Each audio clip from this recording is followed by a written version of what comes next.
안녕하십니까. 컴퓨팅 사고 담당교수 임춘석입니다.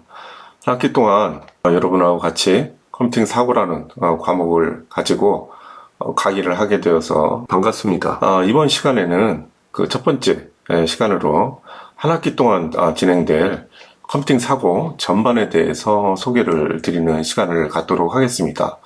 특히나 컴퓨팅 사고가 왜 이 시대에 우리에게 필요한 과목인지 학문인지에 대해서 말씀을 드리고요.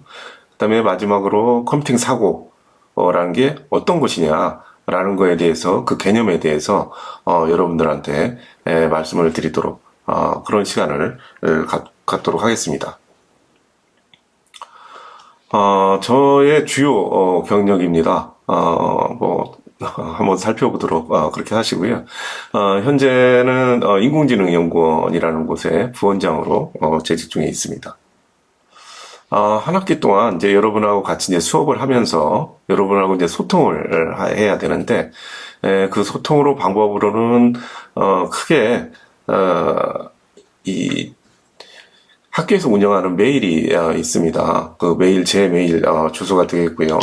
여러분들이 이쪽으로 연락을 주시면 제가 답변을 드리도록 하겠고, 주로 실제 강의 전반적으로 사용하는 이제 면담의 방법은 여러분들이 그 저희 학교 홈페이지에 보면 강의실에 학습 지원실이라는 게 있고요. 거기에 교수님께 질문하기나 또는 1:1 학습 상담이라는 그런 그 페이지를 활용을 하시면 제가 뭐 실시간은 아니겠지만 그래도 하루를 넘기지 않고 여러분들한테 답변을 드리도록 그렇게 하겠습니다. 그래서 주로 실제 저희 학교 홈페이지에 강의실 홈에 있는 게시판 기능을 활용을 해 주시기를 당부를 드립니다.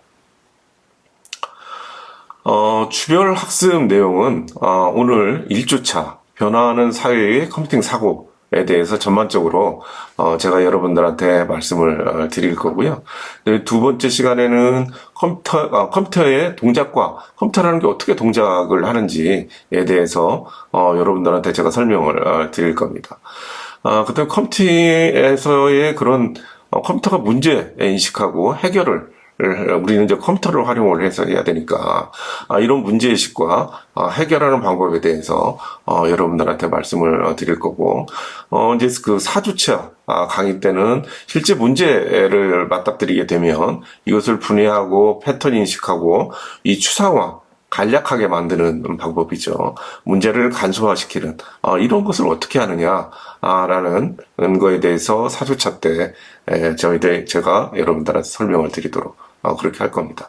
그리고 5주차 때는 결국은 이제 컴퓨터라는 게 자동화를 해서 그 일을 반복적으로 처리를 하게끔 그렇게 해야 되는데, 이런 것을 알고리즘이라고 그렇게 이야기를 합니다. 그래서 이 알고리즘을 만드는 방법에 대해서 제가 여러분들한테 5주차 때 설명을 드리고, 6주차 때는 컴퓨팅 사고의 이런 자동화 하는 방법에 대해서 여러분들한테 말씀을 드리고, 1주차부터 6주차까지 이 내용을 가지고 7주차 때 중간고사를 한 다음에 8주차 때는 본격적으로 파이썬을 기반으로 변수와 데이터를 어떻게 처리를 하는지, 그 다음에 연산을 어떻게 하는 건지, 그 다음에 문자열을 어떻게 처리를 하는 건지 등등에 대해서 파이썬에 대해서 여러분들한테 말씀을 드리도록 그렇게 하겠고요. 특히나 13, 14주차에는 이런 그 파이썬을 활용을 하는 목적이 있습니다. 많은 그런 함수와 라이브러리 얘들이 파이썬에 있기 때문에 그것을 아주 편하게 불러다 쓸 수가 있습니다. 그래서 이렇게 편하게 불러다 쓰는 이런 방법에 대해서 여러분들한테 말씀을 드릴 거고, 특히나 세상에 많은 데이터들이 있죠. 이런 데이터들을 이런 함수와 라이브러리를 활용을 해서 어떻게 데이터 분석을 하는 건지에 대해서 여러분들한테 설명을 드리고, 한 학기를 기말고사를 통해서 평가를 한 다음에 한 학기를 마치도록 그런 그 프로그램으로 되어 있습니다. 이 컴퓨팅 사고의 평가 방법, 여러분들 뭐 평가 방법 굉장히 관심이 많으시죠. 그래서 말씀드린 것처럼 1주차부터 6주차까지 과정을 통해서 중간고사를 보게 되겠고요. 그 다음에 그 8주차부터 14주차까지 내용을 가지고 기말고사를 보도록 하겠습니다. 그리고 퀴즈와 토론, 참여도를 평가를 하게 되겠고, 그 다음에 출석을 그렇게 진행을 하도록 할 거고요. 보통 지금 현재 생각하는 것은 중간고사가 30, 그 다음에 기말고사가 한 50, 그 다음에 퀴즈하고 토론이 10%, 그 다음에 출석을 10% 정도로 생각을 하고 있고요. 실제 기말고사가 이제 그 50%인 이유는 중간고사 때 원하는 만큼의 점수가 안 나온 분들이 기말고사 때 만회를 할 수 있도록 이렇게 포션을 좀 기말고사 때 많이 편성을 했고요.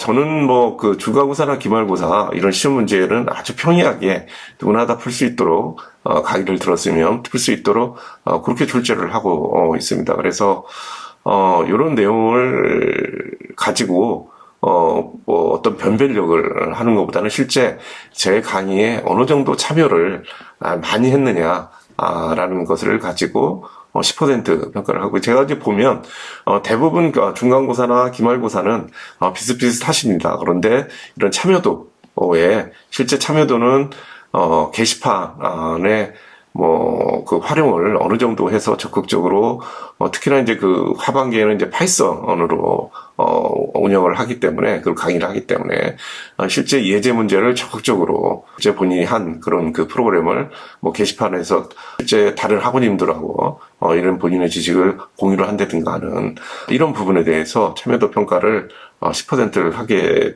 될 거고요. 강의를 보면 대부분 참여도가 굉장히 높으신 분들, 이 부분에서 점수를 획득한 분들이 굉장히 고평가 A+를 받는 그런 그 결과를 제가 봤습니다.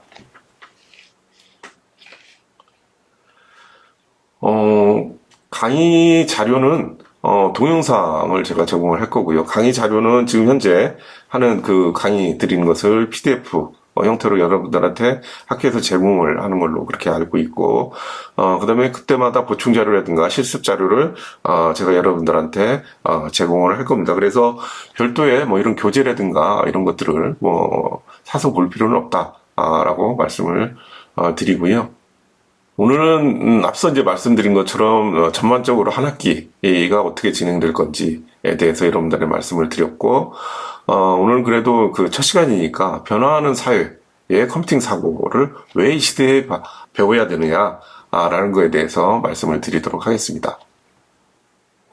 오늘의 그 학습 내용은 변화하는 사회는 도대체 뭐냐라는 거에 대해서 여러분들한테 말씀을 드리고, 그 다음에 그 중심에 있는 컴퓨팅 사고라는 것은 무엇이냐 라는 거에 대해서 여러분들 설명을 드리도록 하겠습니다. 그리고 그 필요성에 대해서도 설명을 드리도록 하겠습니다. 오늘의 학습 목표는 IT 기술 발전에 따른 변화하는 사회의 모습을 여러분들이 묘사할 수가 있겠고요.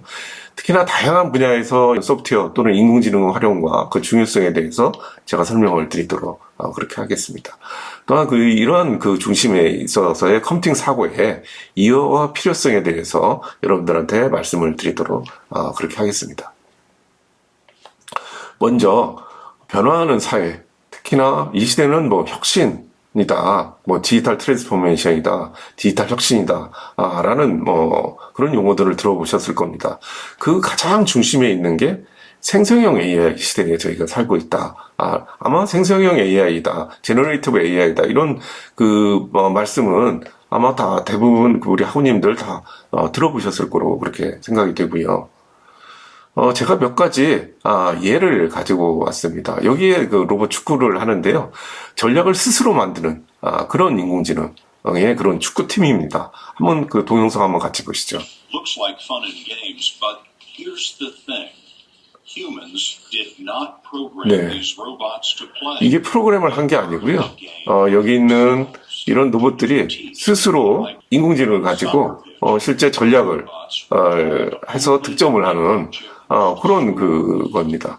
independent from the robots. 그래서 그 로봇 프로그램, AI 프로그램으로 이런 수천 번 게임을 통해 가지고 얘가 스스로 학습, 이것을 우리는 강학습이라고 이렇게 이야기를 하는데 그 스스로 학습을 해가지고 실제 상대방 꿈을 어떻게 효율적으로 넣느냐라는 것을 학습을 하는 그런 예제가 되겠고요. 두 번째는 멀티모달이라는 말 여러분들 들어보셨을 겁니다. 실시간으로 챗GPT 4, 5 지금 활용을 하고 있는 실시간 추론의 그런 예제. 시각장애인이 스마트폰 카메라만 들고 있으면 주변 상황을 실시간으로 인식해 알려줍니다. 네. Is the king in residence at the moment? 예, 시각장애인이 실제 챗GPT라는 것을 열어서 동영상을 이렇게 보여주면서 그렇게 그 카메라를 켠 거겠죠. 그래서 사람처럼 멀티모달로 보고 듣고 말하는 그래서 어떻게 보면 인공지능의 활용이 굉장히 바람직한 그런 모습이고요. 이분이 이제 시각장애를 가지고 계시기 때문에 그 택시도 이렇게 콜을 해서 이렇게 이용을 할 수 있는 이런 예제가 되겠습니다. 여러분, 생성형 AI 2021년도부터 사실 오픈 AI라는 그런 회사에서 만들어서 여러분들한테 공개를 했고요. 이것을 우리는 아까 제가 말씀드린 것처럼 생성형 AI라고 그렇게 이야기를 합니다. 그러면 이전에는 인공지능이 없었냐? 그렇지 않죠. 그 이전에는 우리는 분석형 AI라고 그렇게 이야기를 합니다. 그래서 생성형 AI는 분석형 AI의 그 차이점은, 분석형 AI라는 것은 인공지능 학습을 통해서 분류하고 선택을 해서 존재하는 것을 분석을 하는 겁니다. 그래서 패턴을 탐색하고 분류하고 예측하고 추천을 하는 이런 것들. 그러니까 이게 보여진 사진이 고양이냐 아니냐를 맞추는 것을 우리는 분석형 AI라고 이야기를 하고요. 생성형 AI라는 것은 모방을 유사한 겁니다. 그래서 이야기, 그림, 음악, 동영상, 아까 제가 말씀드렸던 이런 멀티모달, 코딩까지 모방해서 유사한 것을 창작을 하는 것을 우리는 생성형 인공지능이라고 그렇게 이야기를 하고 있습니다. 그래서 현재 에는 실제 생성형 AI 시대에 살고 있다라고 그렇게 말을 할 수가 있고요.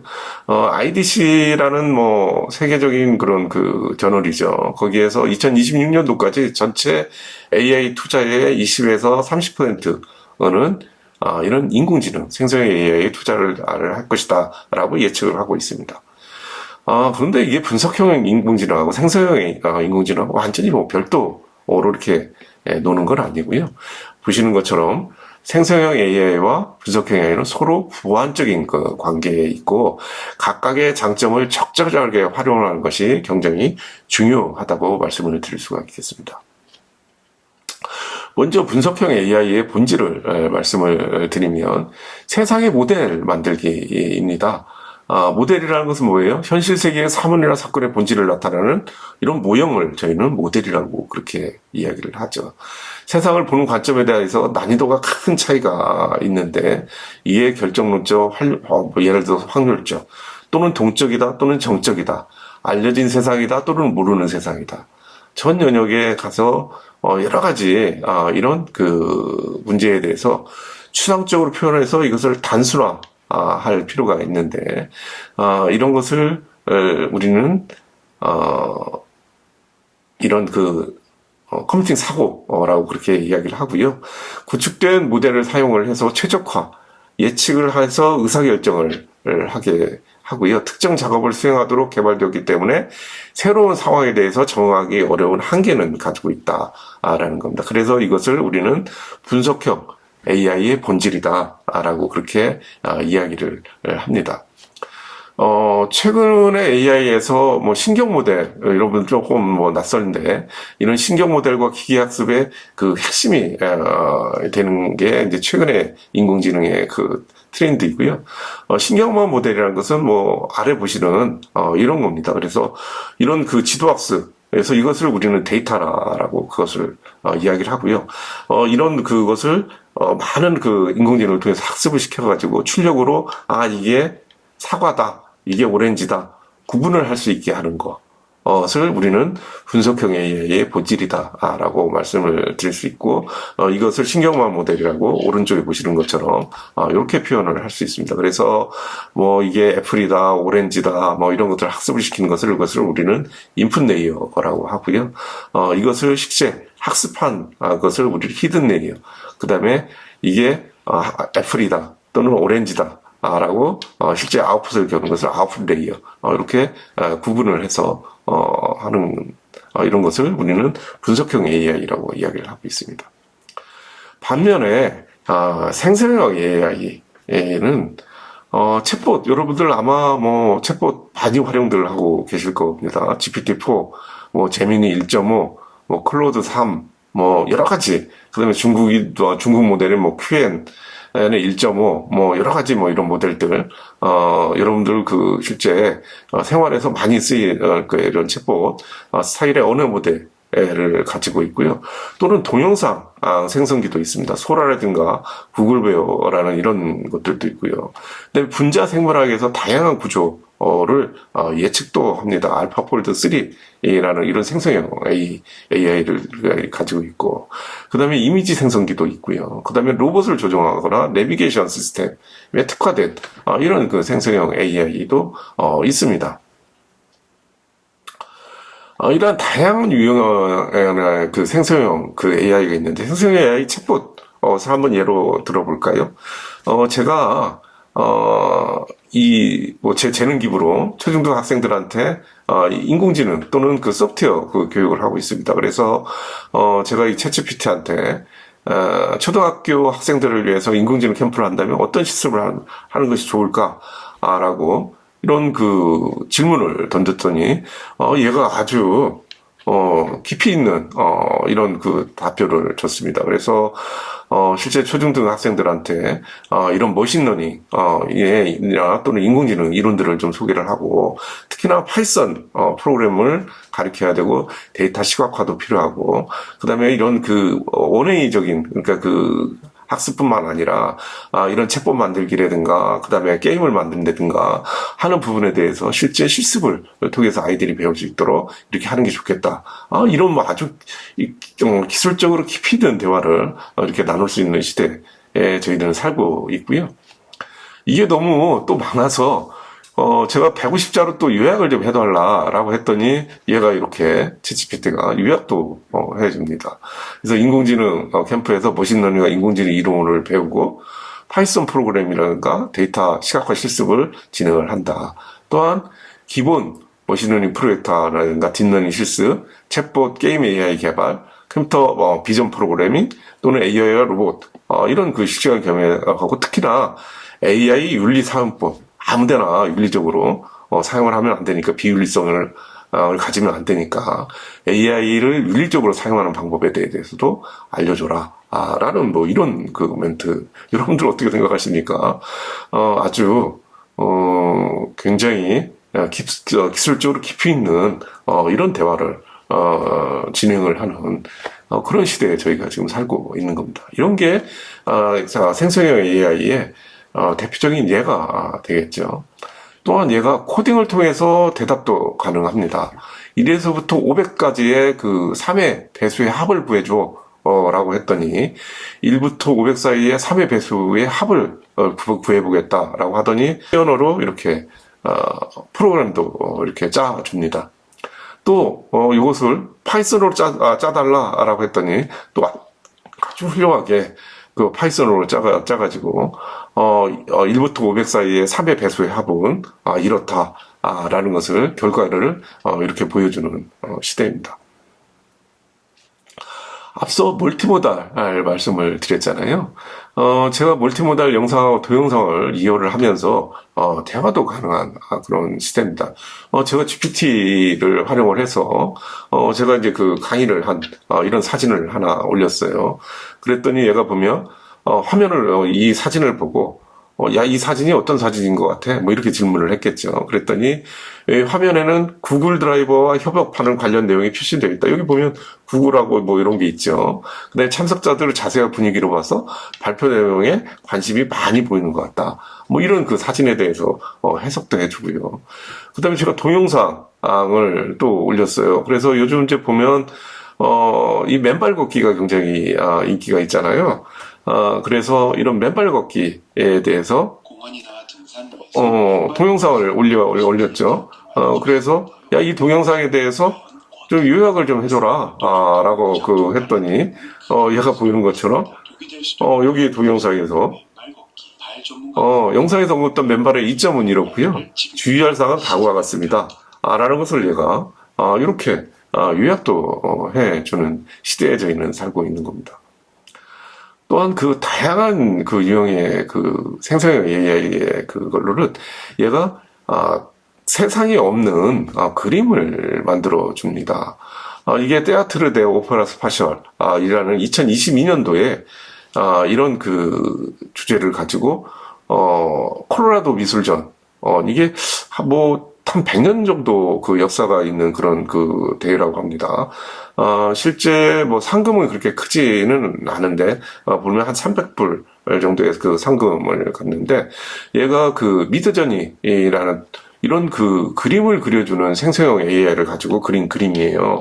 요게 우주 공간에서의 뭐 연극 무대, 오페라 무대라는 뭐 이런 주제로 했는데, 실제 이게 이 그림을 가지고 얘가 여기서 1등을, 100년 된 역사에 이런 콜로라도 미술전에서 1등을 하는, 이런 그 일도 있었습니다. 그래서 실제, 나중에 이제 물어보니까 붓을 사용하지 않았지만 많은 작업이 필요했다라는 거고요. 약 900번의 반복 작업을 했고, 이 그림을 그리는데 약 80시간 정도 소요가 됐고, 이미지 보정이라든가 해상도 향상, 캔버스 인쇄 등 다양한 이런 작업들을 수행을 했다. 라는 게, 이 작업한, 제임스 앨런이라는 사람의 그 후일담이었고요. 2024년도에 사실 소라, 동영상을 이제 만들어주는, 이런 소라라는, 오픈 AI의 그런 솔루션이 여러분들한테 공개가, 되었죠. 그래서 고양이가 뭐 잠자는 주인을 깨워서 아침 식사를 달라고 한다든가, 독거 교회를 달리는 뭐 열차 창문을 비친 풍경을 얘가 묘사를 한다든가, 세상에 없는 뭐 거대한 메모드가 눈 덮인 초원을 달리는 뭐 이런 동영상을 만들어준다든가 하는 이런 세상에 없는 것들을 동영상을 만들어주는 시대에 살고 있는 거죠. 보시죠, 한번. 고양이가 잠자는 그 주인을 깨워서 아침 식사를 달라고 조르는 그런 영상입니다. 네.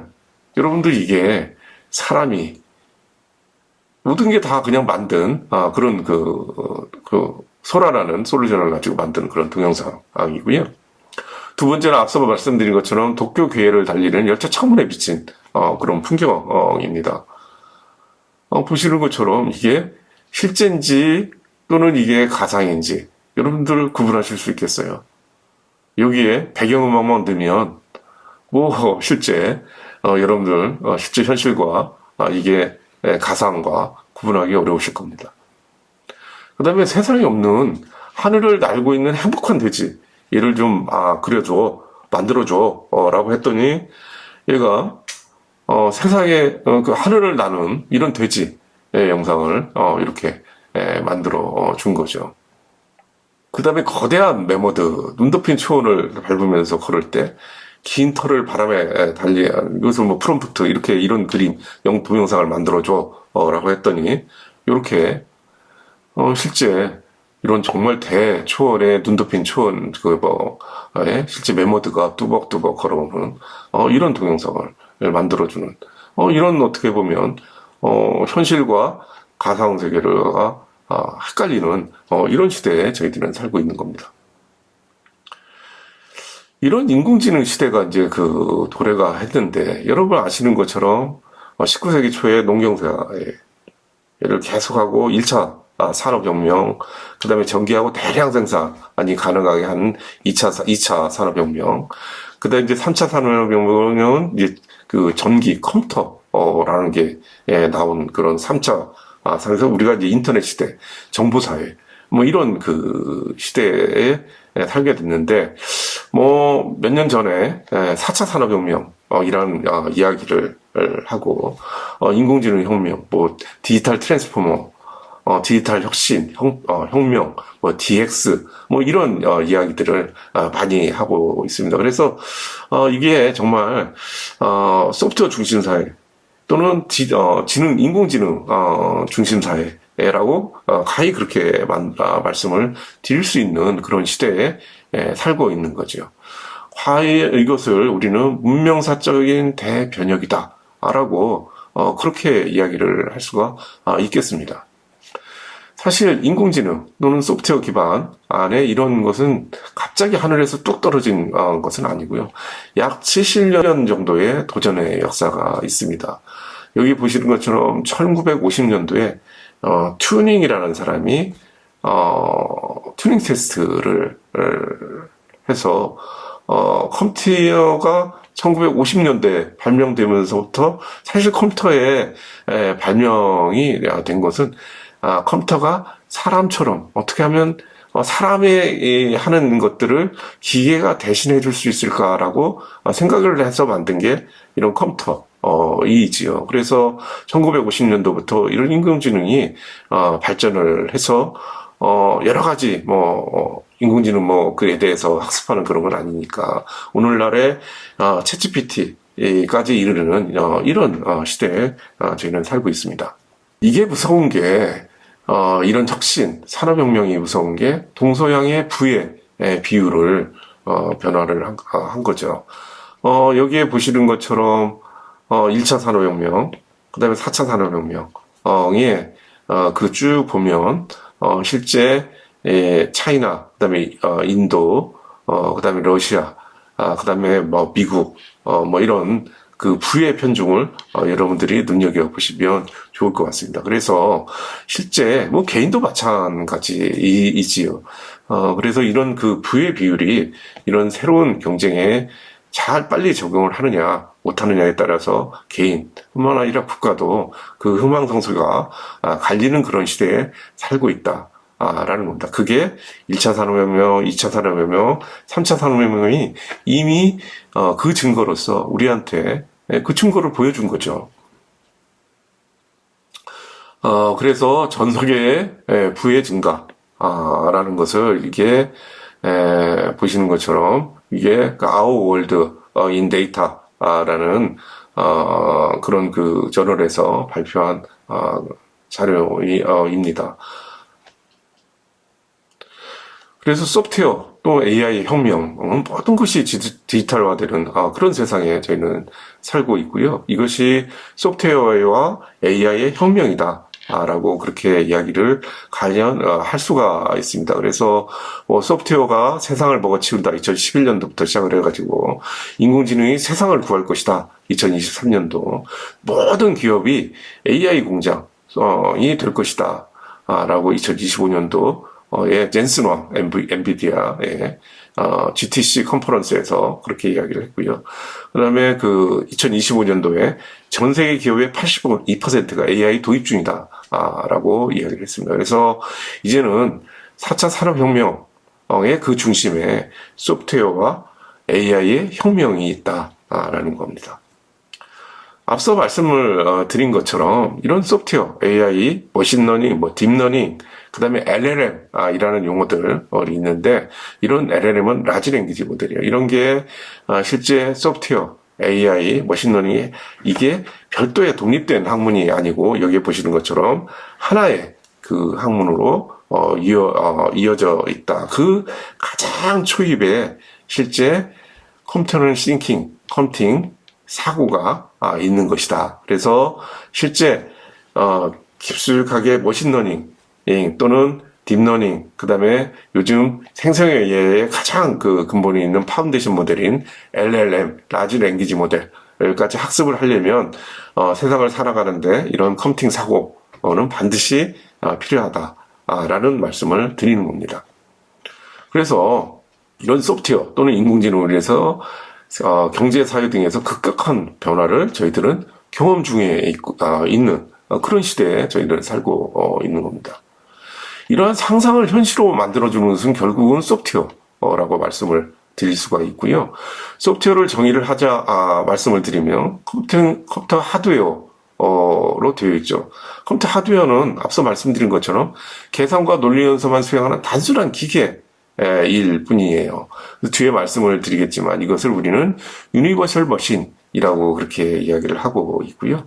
여기에다가 우리가 알고리즘이라는 것을 입혀서 문제를 계산과 비교의 순차적인 수행을 통해서 해결하는 방법을 알고리즘이라고 하는데, 이것을 컴퓨팅 하드웨어로 입혀서 컴퓨터가 문제를 해결을 하게 해야 되는데, 문제는 컴퓨터는 이런 자연어를 못 알아듣지요. 그래서 우리는 컴퓨터 프로그램이라는 것을 통해서 컴퓨터 하드웨어를 배우게 로 하여금 이런 알고리즘을 수행을 하도록 그렇게 하는 겁니다. 물론 요즘 이런 그 NLP 자연어기에서 챗GPT가 프로그램을 짜주는 그런 그 시대에 저희들은 살고 있지만, 컴퓨터가 결국은 프로그램을 저희가 이해를 못하면 실제 안 되기 때문에, 이런 알고리즘 컴퓨터 프로그램에 대해서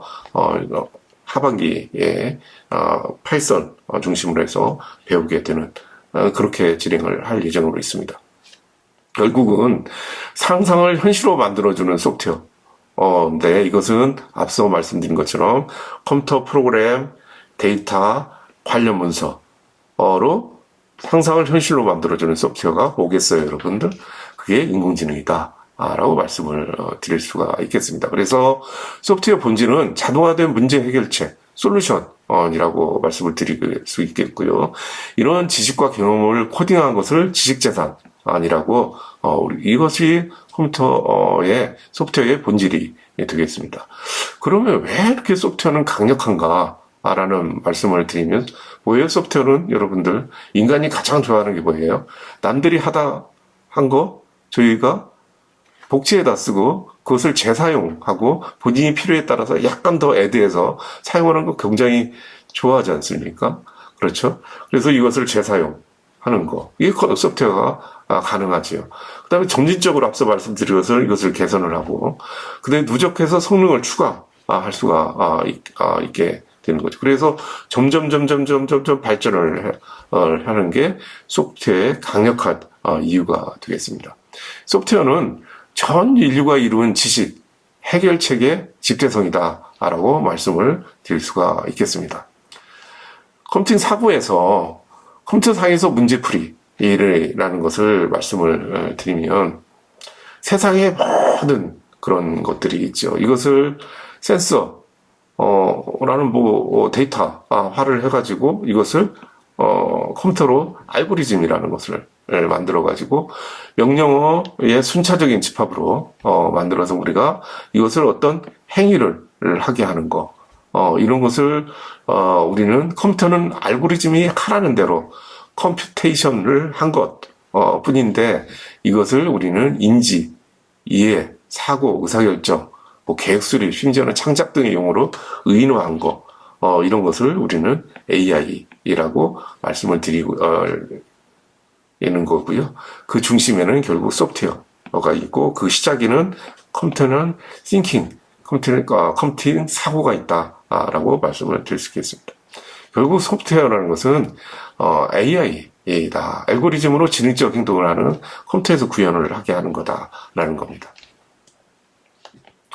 소프트웨어 중심 사회라는 것은 뭐냐? 소프트웨어 중심 사회는 소프트웨어가 혁신, 성장, 가치 창출의 중심이 되고 개인, 기업, 국가의 경쟁력을 좌우하는 사회를 말씀을 드리는 거고요. 이건 국가뿐만 아니라 개인에게도 실제 얼마나 일을 효율적으로 많이 하느냐, 잘하느냐라는 것이 결국은 컴퓨팅적인 사고를 얼마나 효율적으로 빨리 하느냐라는 그런 그 개인적인 능력이 되겠습니다. 소프트웨어 중심 사회라는 것은 여러분 애플과 구글 잘 아시죠? 요즘 세계 산업을 이끌고 있지 않습니까? 이런 그거에 소프트웨어 중심으로 이제 재편되고 있는 거고요.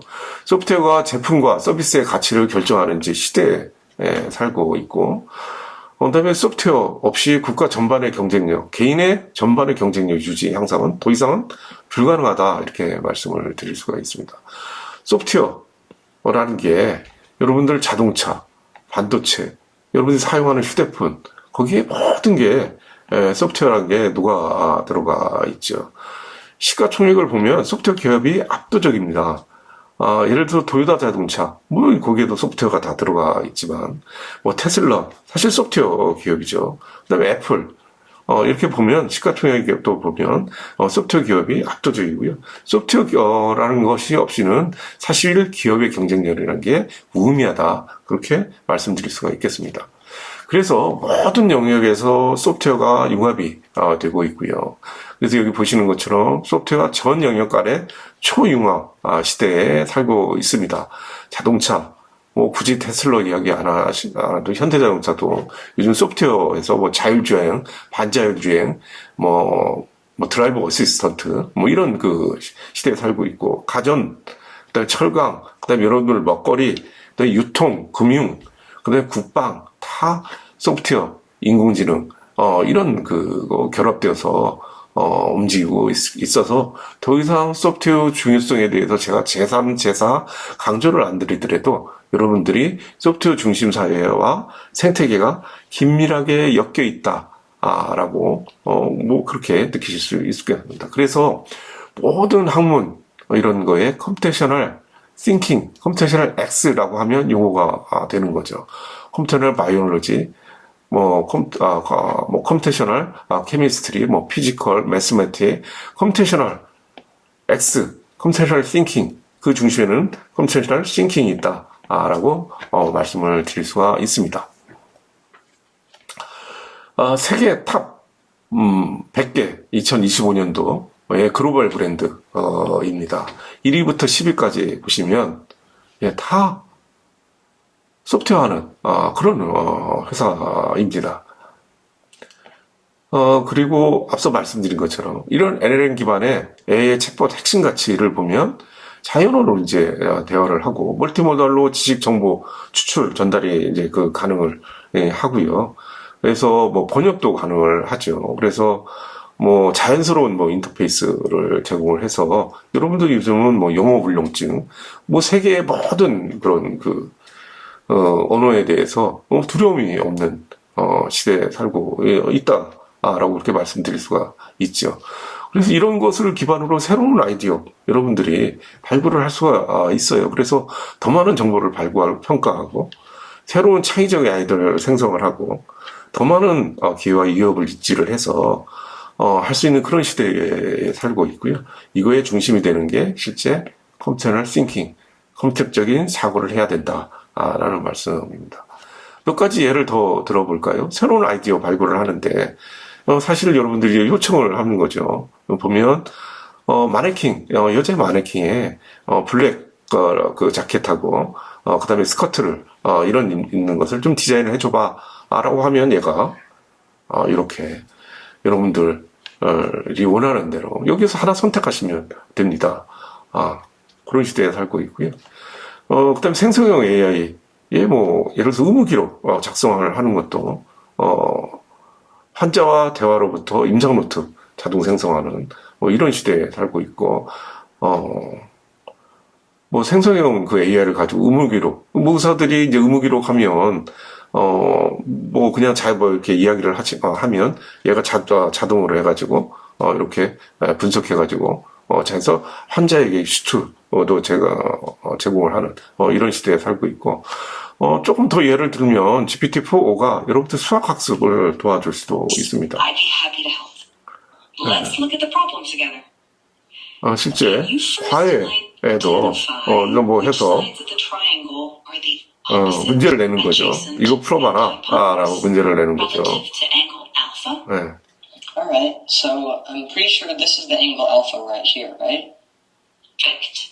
That's correct. Now, looking at the triangle, which side do you think is the hypotenuse? Remember the hypotenuse? 이제는 강남의 유타 강사 이런 분들도 굉장히 실제 이제 앞으로 직업에 위협을 받는 이런 시대가 될 수도 있어요. The adjacent 얘가 뿐만 아니라 실제 그 리서치하는 분야에서도 코드를 작성을 해주고 있습니다.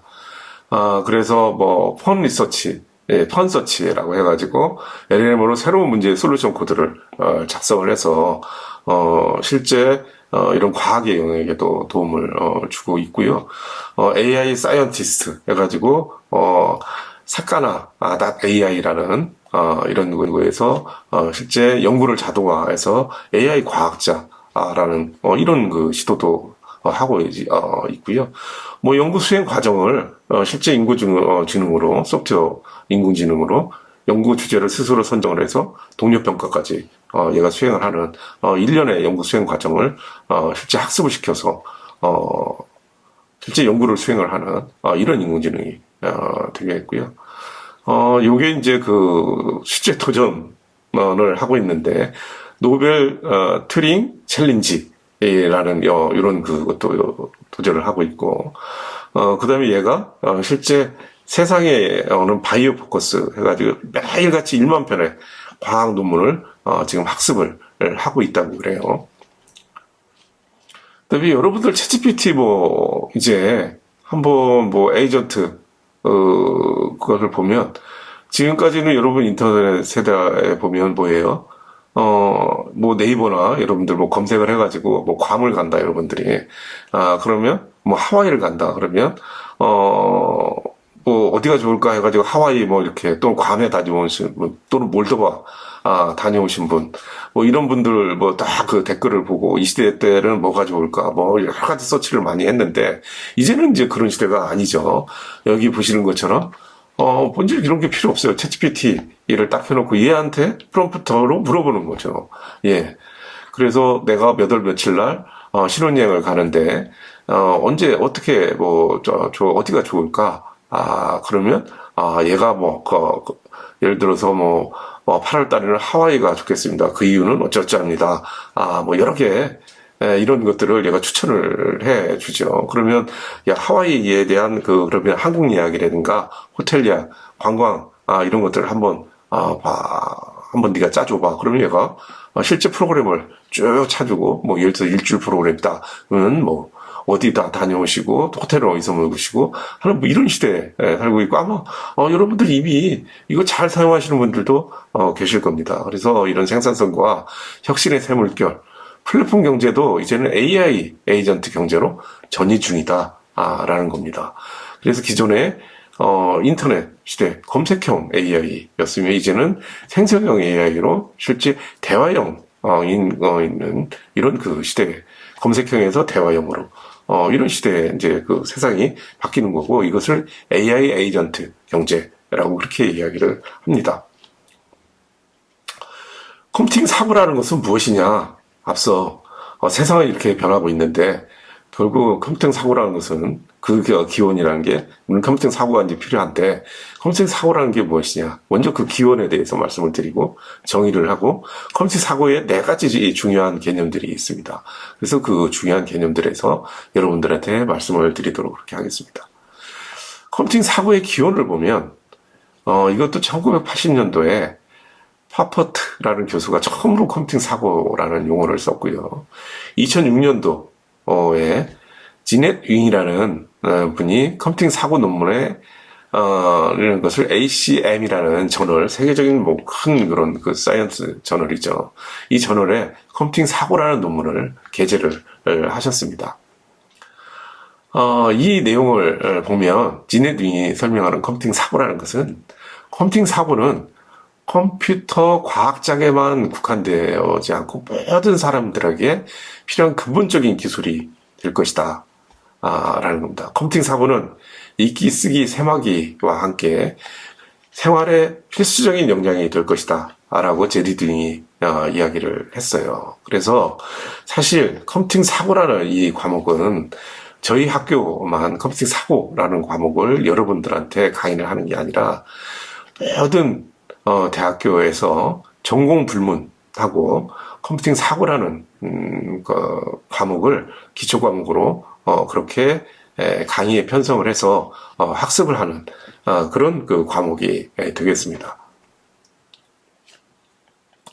컴퓨팅 사고의 정의는 컴퓨팅적 사고, 컴퓨테이셔널 띵킹 이라고 그렇게 이야기를 하고요. 컴퓨터가 효과적으로 수행할 수 있도록 문제를 정의를 하고요. 그에 대한 답을 기술하는 것을 포함해서 사고 과정 일체를 우리는 컴퓨팅 사고의 정의, 컴퓨터적 사고라고 그렇게 이야기를 하고 있습니다. 그래서 데이터 분석이라든가 추상화를 한다든가 패턴 찾기, 모델 구축을 한다든가 그것을 통해서 알고리즘을 구축을 하고 그다음에 이것을 실제 학습을 하기 위해서 데이터 수집을 하고 문제를 분해를 하는 거 이런 것을 우리는 컴퓨팅적 사고다라고 그렇게 이야기를 하고요. 하나하나 어떻게 하는 건지에 대해서는 뒤에 하나씩 배우게 제가 설명을 드리도록 그렇게 하겠습니다.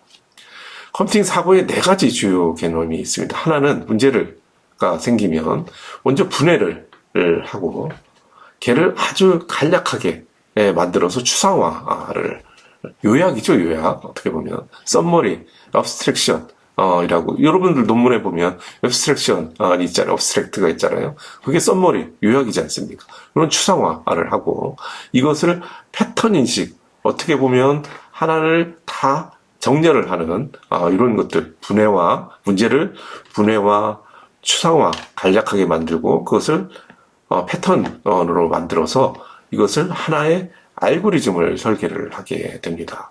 그래서 이것을 궁극적으로 프로그래밍, 코딩을 하게 되는 이런 그 프로세스를 가지게 되는 것을 우리는 컴퓨팅 사고의 4가지의 중요한 개념이다 라고 말씀을 드릴 수가 있겠습니다. 이게 도대체 왜 필요하냐? 컴퓨팅 사고라는 게 생성형 AI 사용을 하면 다 그냥 얘가 해주던데 왜 컴퓨팅 사고라는 것이 왜 필요하냐? 왜 꼭 필요하냐? 라는 겁니다. 컴퓨팅 사고의 필요성은 인터넷과 스마트폰 또는 생성형 AI를 통해 전달되는 정보의 양이 기하급수적으로 이제 증가를 하고 있고요. 기존에 정제된 이론과 존재하는 지식을 답습하는 방식만으로는 저희가 이제 한계가 있습니다. 다양한 복잡하고 복잡한 문제를 해결하기 위해서는 컴퓨팅 사고 능력이 꼭 필요한 시대에 저희는 살고 있고요.